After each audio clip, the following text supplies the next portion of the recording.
Eu trouxe o Paulo aqui para ele falar um pouco sobre glândula pineal. O que é essa tal de glândula pineal? Eu vou responder de duas formas para você. Uma forma que é a forma científica, tá? Como que a medicina, como que a gente, sob o ponto de vista técnico, científico, avalia a glândula pineal. E depois eu vou falar como estudioso da filosofia espírita, de como o espiritismo enxerga a glândula pineal. Então, como participante da vida científica, da parte médica, eu era professor de anatomia na universidade. Anatomicamente, a glândula pineal, ironicamente, fica bem no centro do cérebro, num lugar extremamente protegido, embaixo dos dois hemisférios, bem no centro do cérebro.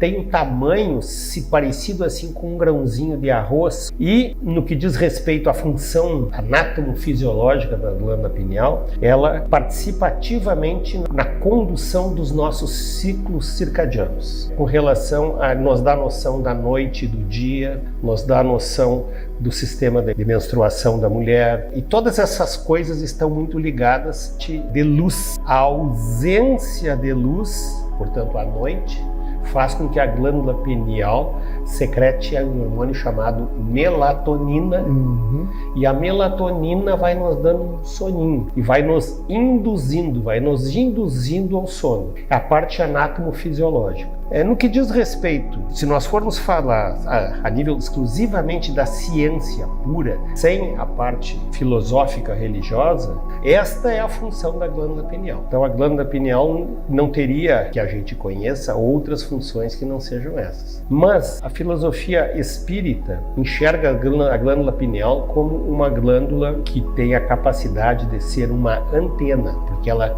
quando a pessoa fica mais velha, aumenta o número de cristais dentro dela. Eu tenho fotografias que mostram os cristais dentro da glândula pineal à medida que a gente vai ficando mais velho. Então ela seria a antena, o terceiro olho. Lembra do terceiro? Essa glândula pineal tem a capacidade de pegar ondas eletromagnéticas. Eu estou tentando explicar por eletromagnetismo, né? Certo. Ondas eletromagnéticas e transformar em impulsos sensoriais humanos, né? Através do cérebro, enfim. Então ela é muito comentada em verso e prosa na doutrina espírita.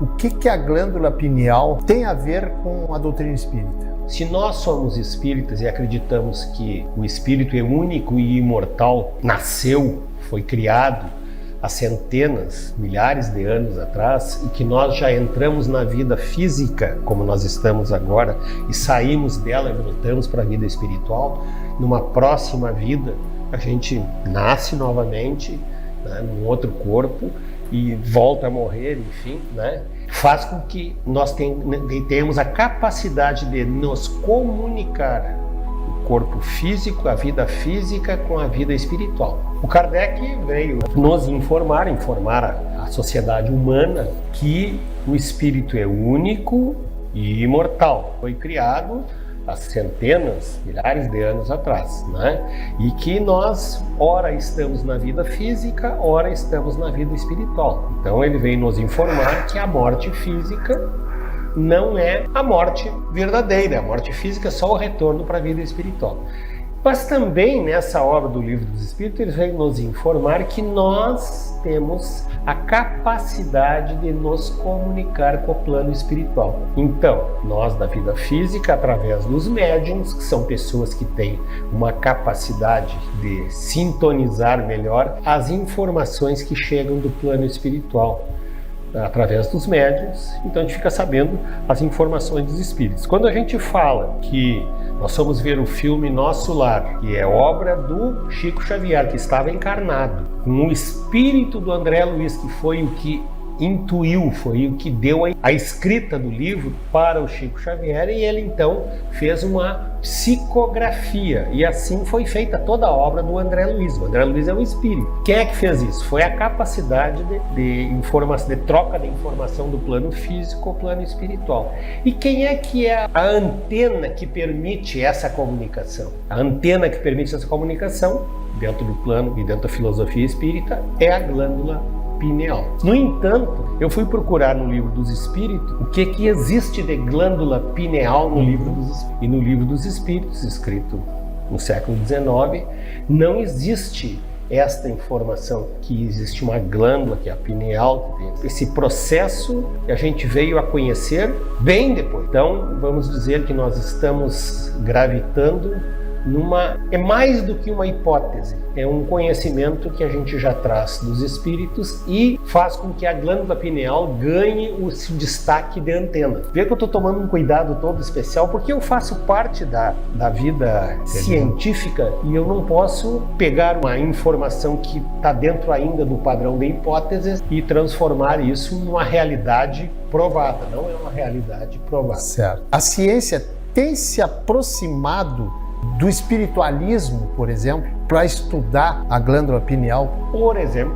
nós aqui na Universidade Federal de Santa Maria, em nome da Associação Médico Espírita, a gente ofertou durante uns 3 ou 4 semestres como disciplina optativa dentro da área da saúde, qualquer curso da área da saúde da universidade, essa disciplina chamada Medicina e Espiritualidade. Por quê? Porque a Universidade Federal de Santa Maria, um órgão formador de bastante destaque, vinha também seguir a tendência que existe nos Estados Unidos, de várias faculdades dos Estados Unidos que estão começando a estudar os fenômenos espíritas, e também a USP em São Paulo, uma universidade que está começando a se dedicar de uma forma bastante interessante a esse setor, porque o quesito universidade, ele trata do conhecimento, e o conhecimento é uma questão que vai evoluindo. Então o conhecimento do século XIX era um, o conhecimento do século XX era outro, e nós estamos no século XXI, onde o nosso conhecimento, a tendência é aumentar.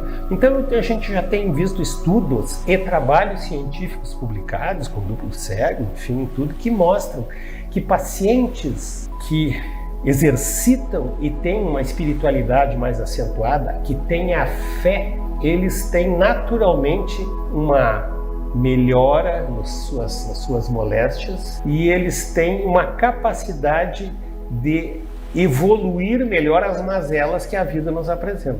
De tal forma que hoje dá quase para afirmar que a espiritualidade tornou-se uma necessidade do ser humano. Infeliz daquele que não tem a sua espiritualidade.